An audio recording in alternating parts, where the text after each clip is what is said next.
Hello, I'm back, and I am sick to death of being called a racist just because I'm white. I am sick to death of race baiters like Lammy, Butler, and Abbott, members of our UK Parliament earning over £70,000 a year, plus a couple of 100,000 more in expenses, who help to govern the country, telling us how oppressed they are. I am sick to death of being told that I should feel ashamed because of the transatlantic slave trade. I wasn't there. Why should I be ashamed? I am sick to death of people concentrating on the bad things in our history and ignoring two extremely important things. First of all, the good things in our history, which far outweigh the bad, and secondly, all the bad things that other countries, especially black ones, have done. They are ignorant of history and just create havoc and mayhem to make themselves feel like heroes. Well, you're not heroes. Like all racists, for racist is what you are. You're ignorant and stupid, and so imbued with hubris that you won't read a history book because you think you already know about history, because a black Marxist thug told you about it, and you're being used as useful idiots to further the cause not for racial equality, because we almost had that already in the UK, but for revenge and black supremacy. Okay, so what has Britain done that's good? Well, we spread democracy, starting with Magna Carta. We gave an advanced legal system to third world countries, including the concept of innocent until proven guilty and habeas corpus, which incidentally does not exist in the EU. We defeated Napoleon in his quest to rule Europe and North Africa, not for our expansion, but for European freedom. And during World War II, we, with our empire, stood alone against the might of Germany for over 2 years until America decided to help us. And we defeated Hitler in his quest to conquer the world and annihilate all Jews. Again, not for our expansion, but for freedom in the whole world. And we didn't finish paying for that until the 90s. The latest row has been about the words to rule Britannia and Land of Hope and Glory. Cat Lewis, who's an anti-British Marxist television executive producer and the founder and CEO of Nine Lives Media, tweeted to compare the words of Rule Britannia to Nazis singing about never going to the gas chambers. Like so many people, she is very badly educated and so ignorant. The truth about those words is that the British had suffered for centuries from black pirates, I'll say that again, black pirates from the north coast of Africa invading our waters and capturing our ships, or landing in Devon and Cornwall and capturing villages, all to be taken to Africa and sold into slavery. In the 17th century, the seas around Britain were ruled by North African Muslim slavers. They stopped British ships and carried off the crews to be sold as slaves in Algiers and Tripoli. The situation became so bad that fishermen from Devon and Cornwall wouldn't put out to sea in case they were captured by North African slave traders. The situation only began to change after the end of the English Civil War, when the Royal Navy was built up under Oliver Cromwell.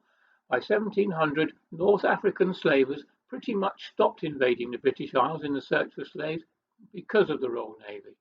Britain was finally able to control its own coastal waters.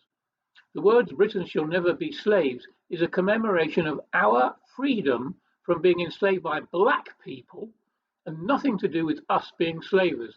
So all you ignorant, leftist, anti-white, anti-British cretins, just learn that your virtue signalling is supporting white slavery by black slavers. Those words are about our liberation from slavery by black Africans. And we were the first country in the world to ban slavery. And if our navy had not ruled the waves in the mid-19th century, we would not have been able to stop that slavery in other parts of the world. Between 1807 and 1860, the Royal Navy freed 150,000 black slaves from 1,600 ships, and about 1,600 British men died to free those slaves. Why is that never mentioned? And we didn't do it for our own benefit. We did it to stop slavery. So when you're banning the words to rule Britannia, you are banning the commemoration of Britain's efforts to defeat the slave trade, you ignorant morons. And this stupidity and ignorance from these self-opinionated activists manifests itself in many other ways, with race baiters looking for and finding racism where no racism exists. Dark brown bras should not be called tobacco coloured because it's racist. See my last video about that one. Putting a Union Jack cocktail stick in a meal in a traditional English cafe in England is apparently racist. A cafe has been closed because people complain that they serve food together with a Union Jack on a toothpick. Explain to me how it is racist to use our nation's flag in this way in our own country. It shows pride in our nation, nothing more. But that's it, isn't it? Being proud of this great nation is not permitted because the left concentrate on the negative and ignore the positive. And rather than ignore the cafe, they do all they can to close it down, and they all call us, the right, fascists. If you dare to contradict the edicts of the left, they will destroy you. Look what they've done to Lawrence Fox, who is coping very well in public at least, all because he spoke common sense on Question Time and called a black woman racist for telling him that he was a straight white male and therefore was not allowed an opinion.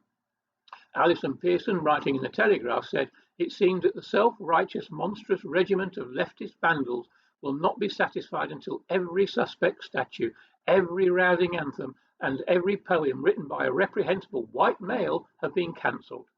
And she's right. BLM activists, Extinction Rebellion activists, aided and abetted by useful idiots, are hell-bent on destroying our heritage and disrupting our lives until we bow down to their every racist and pseudo-scientific demand. And they call us the fascists, which proves that they have no sense of irony. And all you BLM activists, especially you white, ignorant, virtue-signalling race traitors, did you know that in the USA, Black Lives Matter has raised over $1 billion? But do you know where it's being spent? Not one neighbourhood clean-up, not one poor black child sent to college, not one house provided for a poor black family, because they want whites, of course, to give up their houses to blacks. And do you ignorant white cretins know what they think of you? Yusra Kamani, co-founder of Black Lives Matter, tweeted this: "Whiteness is not humanness. In fact, white skin is subhuman. White people are recessive genetic defects. This is factual. White people need white supremacy as a mechanism to protect their survival as a people because all they can do is produce themselves. Black people, simply through their dominant genes, can literally wipe out the white race if we had the power to. And you call me racist just because I'm white. See ya."